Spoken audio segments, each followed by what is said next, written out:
Hi, today I'm doing my speech on the impact of compliance-getting tactics in social movements, specifically the Black Lives Matter movement. Social movements have moved mountains in rebelling against social norms and fighting for change, and they won. From the women's suffrage movement, civil rights movement, or the LGBTQ rights movement. And they didn't just win because it was right. They had to encourage others to inflict change. And in order to encourage others, they had to persuade them. They had to persuade the ones who were supportive of the movement to go out and protest, and those against it to convert to be for it. And they've used tactics like positive ultracasting, moral appeal, altruism, and many more. Past social movements such as the women's suffrage movement even used these tactics on their signs as well as going out into the media.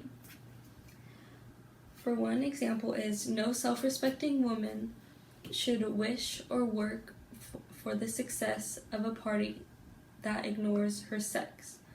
That is from a protester sign in the women's suffrage movement.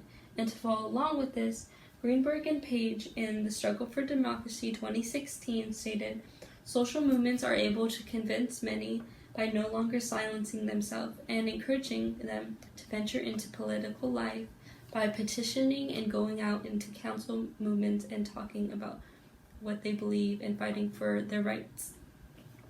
And these tactics are used, such as integration and negative self-feeling, to encourage change, to make us reflect on our opinions and thoughts, as well as to do further research into the movement and what they believe in and what should be changed in the system. For this movement specifically, and any movement really, protesters have a big influence and they use these tactics. For many of these are all protester signs in the Black Lives Matter movement. And they've used tactics such as negative ultracasting, altruism, as well as positive ultracasting, such as the one I just spoke of. And the protester sign, they get media coverage. They have influence as well from social media as well as the news. And Mario Nadeja was interviewed by Caleb Ikarma in his article, We Try Band-Aiding the Problem, Black Lives Matter Activists Split on How Radical Change Should Be. Nadeja stated, justice is a marathon, and I'm happy to see so many allies out there. I know we're getting burnt out after a few weeks, but imagine doing this your entire life. As Nadeja spoke, he persuaded others to continue fighting for change and those to inflict and come out and support the movement. Social media has a big impact, as well as this new age of technology, as more of this protest was getting shot on the news as well as social media. We have sites like TikTok and Instagram, as well as many media outlets that got coverage of this movement, and they were shown stories to the public. They were giving them all the coverage they needed on what was going on in the movement. And with that, these compliance-getting tactics come into mind, and they help persuade people to be influenced by what is going on and to help them see the injustice that is going on.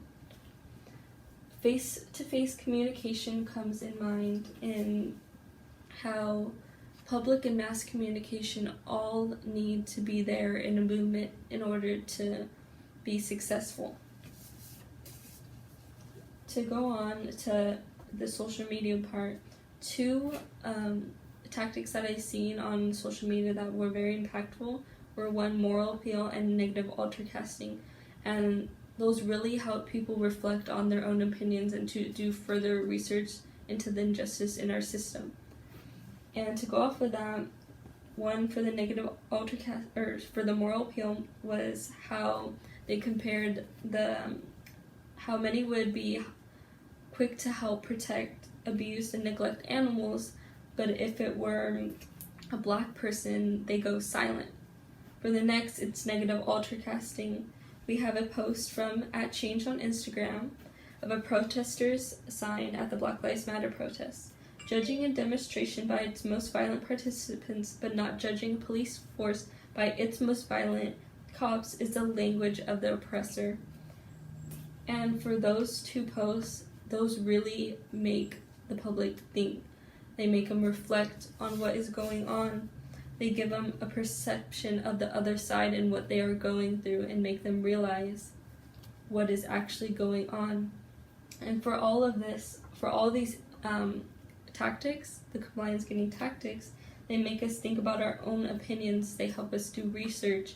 They help us influence others to be supportive of the movement. And they give us access to stories as well as the protesting happening. And with that, influencing society and creating a historical movement that will not stop until change has occurred. Thank you.